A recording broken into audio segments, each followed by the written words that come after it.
Yo, what is good, y'all? It's your boy Ty back here with another video. In this video today, we are going to be going over the top 10 centers in NBA 2K21 MyTEAM. Now, these are centers strictly, so a guy like Serge Ibaka, who is a power forward center, cannot be on this list, but if he was a primary center, he would definitely 100% be on this list. This is just for the primary center position, and the reason I do it this way is because it's a lot easier and a lot less conflicting if a guy's a power forward center, because some people would play him at power forward, some people would play him at center. So a guy like Blake Griffin also isn't on this list, and honestly, the center position isn't as strong as I thought it originally would be as primary center. So like the power forward position is super strong, but center position isn't as strong because a lot of the centers like Blake Griffin, Serge Ibaka are primary power forwards. We just hit 36K on YouTube, so if you are new to the channel and have not yet, please smash the subscribe button as we're now on the road to 40,000 subscribers. You know, I appreciate all of the recent support. You guys are absolutely incredible.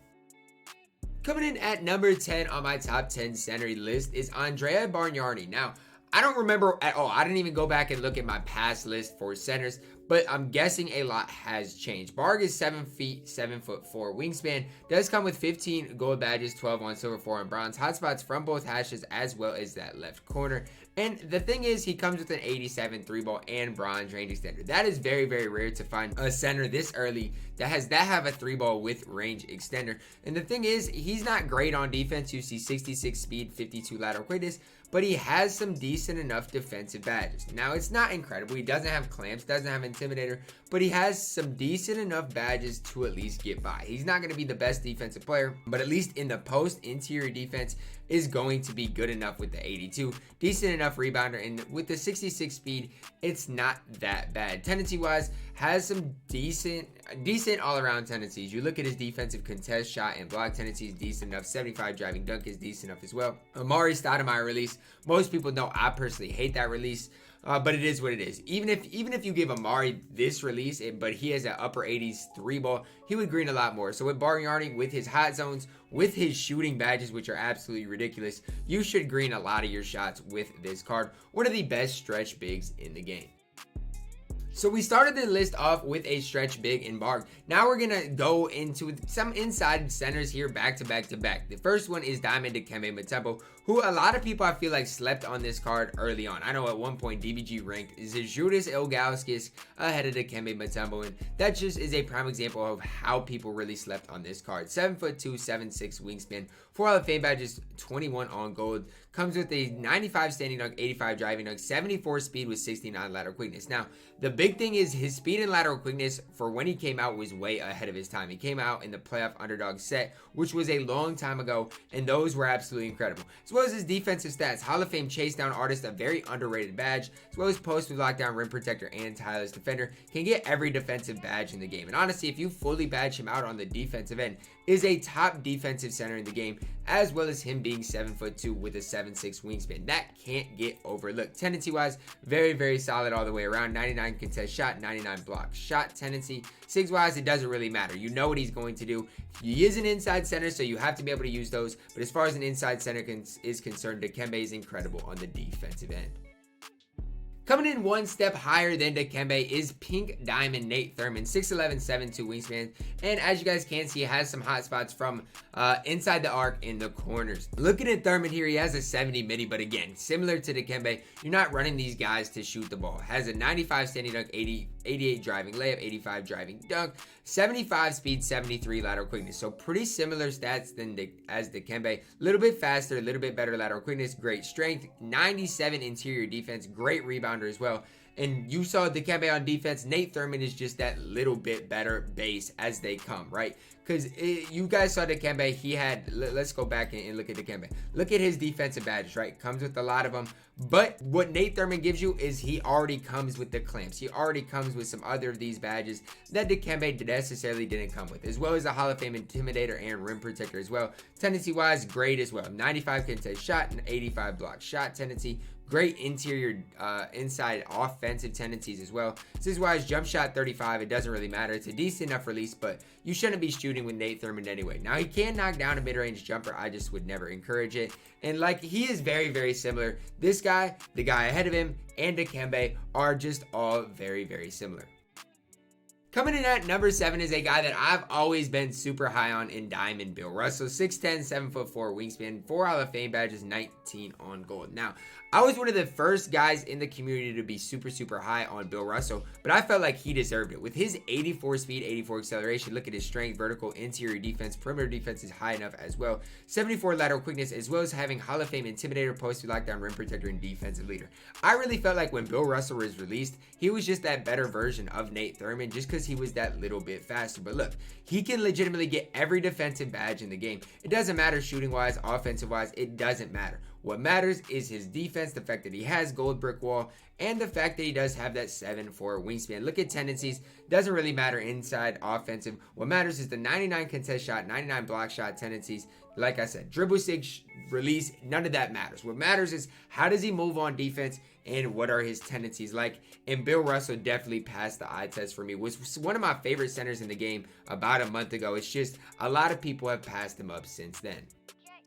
Coming in at number 6 for me is a guy that I had a hard time putting somewhere on this list. He could have been anywhere from 4 to 8 probably on this list. In Pink Diamond, Patrick Ewing, 7 feet tall, 7'3" wingspan. And although I do like some things that Patrick Ewing gives you, he's not as good in some areas compared to a Bill Russell. For example, he's got 9 Hall of Fame badges, 18 gold badges, as well as 1 silver badge. So badge-wise, he's better. He's got the ability to knock down a mid-range jumper at a high rate, although I hate his release. His release is absolutely terrible. Comes with a 63's 3-ball as well. So I guess late shot clock, sometimes he might be able to bail you out, but his release is just bad. 96 standing dunk, 80 driving dunk. Can handle the ball, 69 speed as well as a 68 lateral quickness. So he's not that great in these categories, but at the same time, combine that with a 94 interior, great rebounder, great strength. He does some things very well. Defensively, he's very complete. Obviously, if you put clamps, interceptors, some badges like that on him, he becomes even better, but has Hall of Fame post lockdown, rim protector, worm. So, and finishing wise, he is obviously going to be better in the pick and roll game compared to a Bill Russell. 91 standing dunk, 80 driving dunk, 89 contest shot, 89 block shot tendency, and signatures for most of these centers, like their SIGs, don't matter. What I will say is Patrick Ewing's release is absolutely incredible. Whether you wanted to put Patrick Ewing higher or lower than Bill Russell, it's really preference. I just think he is one step above. Coming in at number 5 is a guy that I have the biggest love-hate relationship with in the game, and that is George Mikan.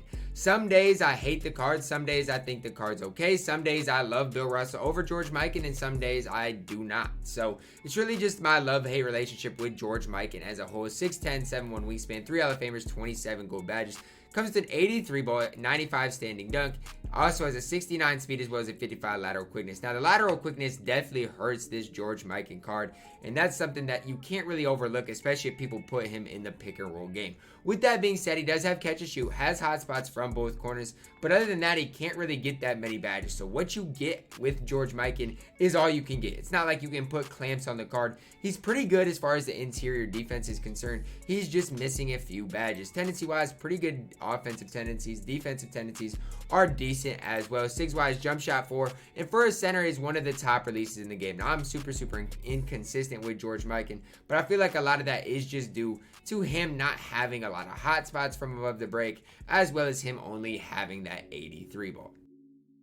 Coming in at number 4 for me is an interesting player in Nikola Jokic, and I say interesting because I feel like this card's not as hyped up as it should be, and I'm part of the problem. I feel like 7 feet tall, 7'3", hotspots from 4 to 5 places around the arc, 85 3-ball, 80 driving dunk, 85 standing dunk, decent enough ball handle, decent enough speed, decent enough lateral quickness. Like, you got to realize, we're talking about Jokic here. His speed should not be 67. His lateral quickness is fine at a 57. But the problem is his interior defense. Like, the problem is not only is he not quick, not fast, it's his interior defense, perimeter defense is low as well. Decent enough rebounder, though. We'll talk about Jokic here. Hall of Fame, green machine, pick and popper, pump fake, maestro, volume shooter. He does come with steady shooter, which on next gen turns to blinders, has range extender, hot zone hunter, play waters, needle threader, pass fake, maestro, and post spin technician. So big problem I see with Jokic is he has 9 Hall of Fame badges, but back down punisher, drop stepper, pass fake maestro, post spin technician, pump fake maestro.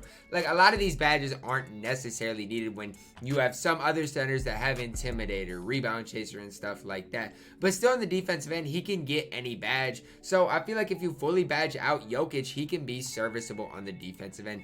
Tendency wise, obviously doesn't have very good defensive tendencies. Set shot 18. I will say I don't hate this release on Jokic. A lot of the reason I don't hate it is because I had to play with Jokic a lot last year in Play Now, in which I got to use his release, and I don't mind it at all. And as far as a pick and pop center, I think Jokic is very, very undervalued. At number 3, a guy that overshadows Jokic in every way possible is Arvydas Sabonis. And really, I talked up Jokic, but what does Jokic do better than Sabonis? Absolutely nothing. Sabonis has 9 Hall of Famers, 31 gold badges, and 3 on silvers. Hotspots from both corners. And I guess if you wanted to make a debate about Jokic, he does have more hotspots from around the arc. Look at this Sabonis, 88 3-ball, decent enough standing and driving dunk. Obviously can't handle the ball that well. Does come with the 59 speed, 59 lateral quickness rating, but the thing is, he's going to defend on the interior better than a Jokic, and perimeter defense basically is the same. Neither he or Jokic is going to be a good defender. Looking at the rebounding for Sabonis, 80, upper 80s rebounding. Let's hop right into the badges. Hall of Fame drop stepper, catch and shoot, corner specialist, pick and popper, as well as the fact that he can get range extender. Now, one thing is Jokic comes with range extender. With Sabonis, you do have to apply it, but Sabonis even has Hall of Fame dimer, which is just absolutely ridiculous. Going even further for Sabonis here, Hall of Fame box, brick wall, moving truck, as well as gold heart crusher, intimidator, post move, lockdown, rim protector, and ties defender. If you can find a way to hide him on the defensive end, offensively, he's one of the top centers in the game. He is just so slow. If his speed was mid-60s, I would be even higher on Sabonis. Tendency-wise, everything is just mediocre. Nothing crazy as far as tendencies. Set shot 8, basically the Yao release from last year, if you remember what he was like at the end of the last year. It's basically what you're working with, which it's not bad. You just have to hold it a little bit longer than you might think. And honestly, Sabonis is super solid. It's just on the defensive end, he is going to get fried like a piece of bacon. Coming in at number 2 on my list is Diamond David Robinson, 7'1", 7'5" wingspan. As you guys can see, the one thing that hurts him are his hotspots. No hotspots from the three-point line, which really diminishes his value quite a bit. Looking further at D-Rob, his midi is absolutely knocked down. From the mid-range area, you should be able to green a majority of your shots. He does only have a 77 3-ball though. And a 77 3-ball with no hotspots is tough to green with at times. 80 driving layup, 85 standing dunk. Does come with the 76 speed as well as the 72 lateral quickness. Good finishing badges, shooting wise, gold catch and shoot, hot zone hunter, which really doesn't matter, and steady shooter, which is part of the reason I feel like on next gen I like D-Rob even more. But the big thing about D-Rob, post lockdown, rim protector, tie defender on Hall of Fame, has bronze clamps, can get chased on artist interceptor, as well as some other badges. Upper 70s speed, upper 70s lateral quickness. He's really a Dikembe Mutombo with a 3-ball. Looking at David Robinson's tendencies here, has a 90 standing dunk, 90 driving dunk tendency, as well as 89 contest shot and block shot tendencies. D-Rob's release, which is absolutely knocked down. Honestly, if he had a better 3-ball, I'd like him a little bit more, but with the lack of hot spots, 77 3-ball, it just is a little bit low. But really what David Robinson is, he is a Dikembe Mutombo with a 3-ball. Coming in at number 1, no question about it, Dave Cowens is by far the best primary center in the game. 6'9", 7-foot wingspan, hot spots from both corners, 7 Hall of Fame badges, 16 on gold, 83 ball, 95 standing dunk, 85 driving dunk, 82 speed as well as an 89 lateral quickness. What more do you want me to say? The one thing that I don't like about Cowens is the fact that he only has 23 base badges and you can only apply 5. So a max Dave Cowens is going to have 28 badges and he's missing out on quite a bit. But still, you put catch and shoot, range extender, corner specialist, some stuff like that on him, and he's going to be absolutely incredible. The defensive badges he has, Hall of Fame box, intimidator, rebound chaser, worm, gold clamps, is just very crucial. You apply interceptor, off-ball pass, post move, lockdown, pogo stick, stuff like that, and he can become an incredible defender. The big thing about Dave Cowens is he can only get 5 badges. So are you not going to put quick first step on him? Are you not going to put range extender? Are you not going to put catch and shoot, corner specialist? Because you got to be pretty selective with what badges you give him. Tendency wise, does have decent enough offensive and defensive tendencies. 6 does have that Grant Hill type release, which I'm sure on next gen it's better because it is for Grant Hill. Haven't really used him on next gen a lot, but no doubt about it, I personally love Dave Cowens a lot. Is he worth locking in? Absolutely not. But as far as primary centers are concerned, he is by far and away the best center in NBA 2K21. Alright, that is going to wrap it up for my top 10 centers in NBA 2K21. I'm scrolling through seeing did I miss anybody, and I don't see anybody that I missed, at least as far as pink diamonds and diamonds are concerned. Guys, drop a like on the video, subscribe if you are new, and as always, man, I love you guys, and have a blessed day.